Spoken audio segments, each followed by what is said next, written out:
In prior videos, we learned about the accounting cycle steps 1 to 9 and the worksheet for service business and merchandising business.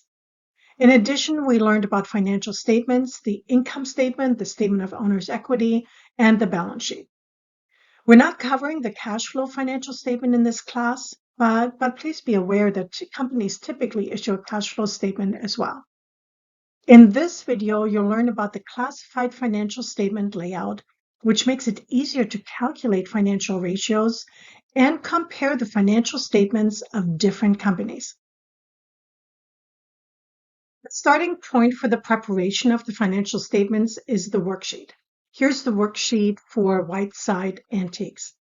In practice, though, you would likely use an accounting software to record adjustments and print out an adjusted trial balance.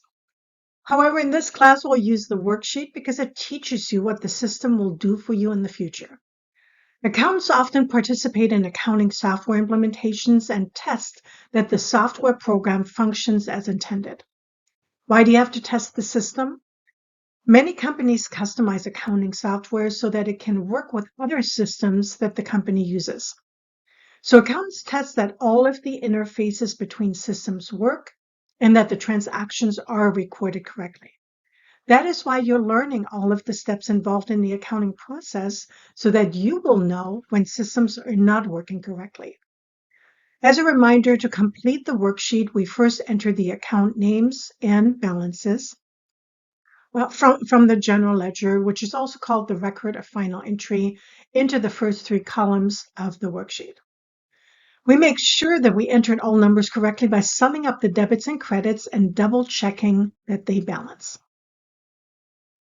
Next, we record the adjustments for expired rent, used supplies, depreciation, accrued salaries, deferrals, merchandise inventory, and other accruals. Again, we make sure that the column totals balance like they do here for this worksheet for Whiteside Antiques. Then we prepare the adjusted trial balance by combining the trial balance and the adjustments. And finally, we prepare the income statement and the balance sheet. Now we're ready to talk about the classified financial statements. Classified financial statements are financial statements that group similar accounts together within those statements. This makes it easier to understand the financial statements and to calculate financial ratios. So let's go through each statement step by step. Let's start with the classified income statement, also sometimes called the multi-step income statement. The first section is the operating revenue section. In this section of the financial statements, we show the revenue earned from normal business activities. For a service business, operating revenue would be the service revenue that the company earns from providing services. A merchandising company would report as operating revenue the revenue it earns from selling merchandise. Other income is presented separately near the bottom of the financial statement. Examples of other income include income from interest, rent, and gains resulting from the sale of fixed assets. Why is operating revenue shown separately from other income? When investors evaluate financial statements, they want to know how successful the business is in its core operating activities. Other income might not be recurring and could give a completely different perspective of the business.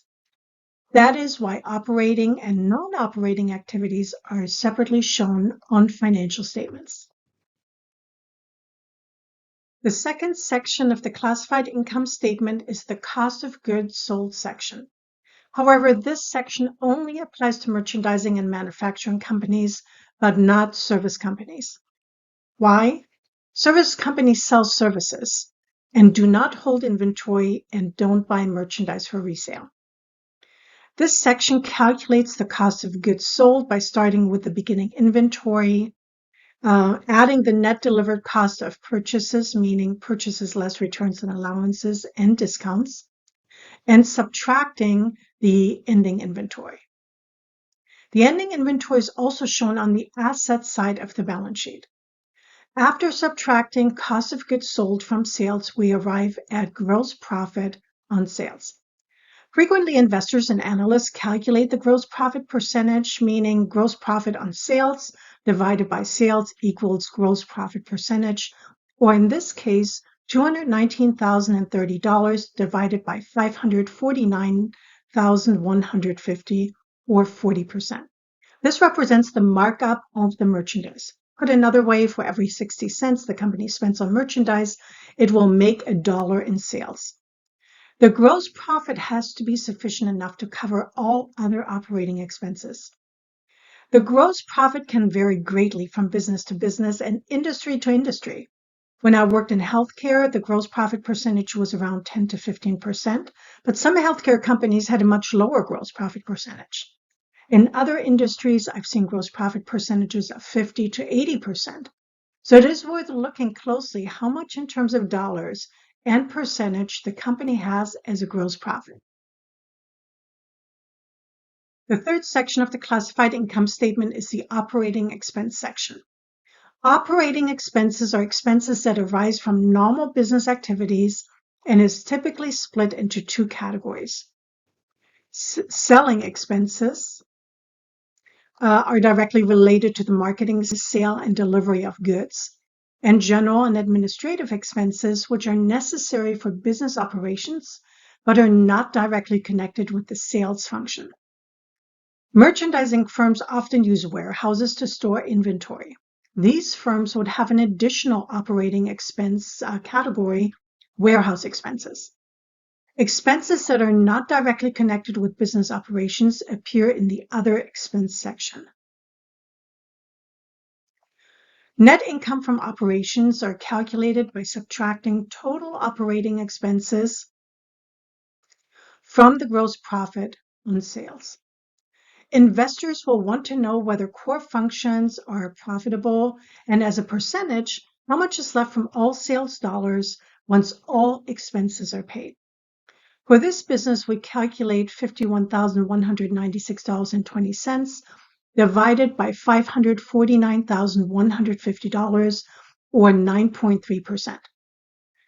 In addition, investors will want to know if the company operates the business efficiently by calculating as a percentage how much the business spends on operating expenses. For this business, we calculate $167,833.80 divided by $549,150, or 30.6%. And of that, 17.3% for selling expenses and 13.3% for G&A expenses. We don't really know whether 13.3% is high or low unless we compare the financials for this period to a prior year, the forecast for this year, or to another company in the same industry.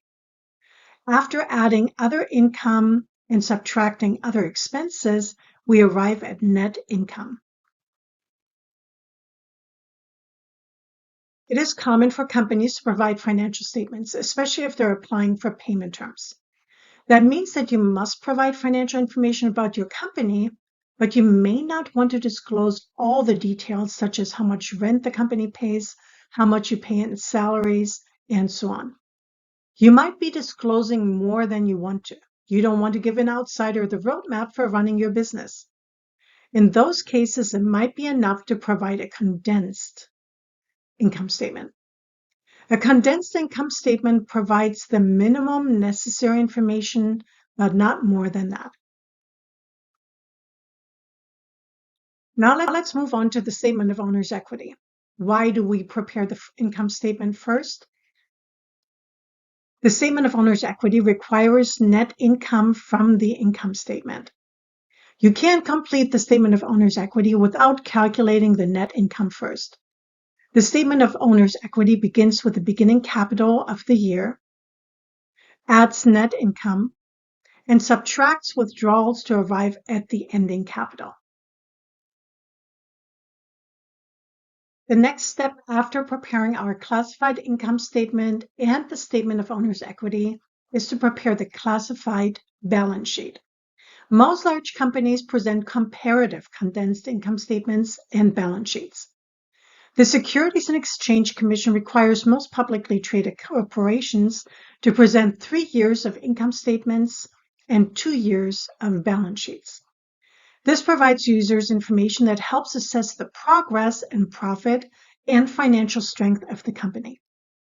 Just like we grouped our income statement by categories, cost of goods sold, selling, and operating expenses, we group categories of assets and liabilities.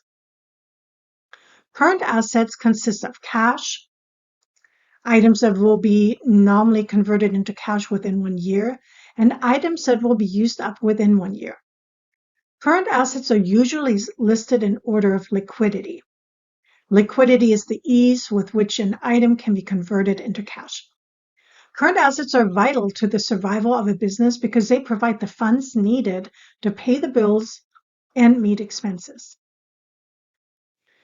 Non-current assets or long-term assets consist of plant and equipment. Companies also often use a category called other assets, where the company lists assets that don't fit into the other categories. For instance, Microsoft included as other assets in its 2022 financial statements long-term accounts receivable, financing receivables, and deferred tax assets. Current liabilities are debts that must be paid within 1 year. They're usually listed in order of priority of payment.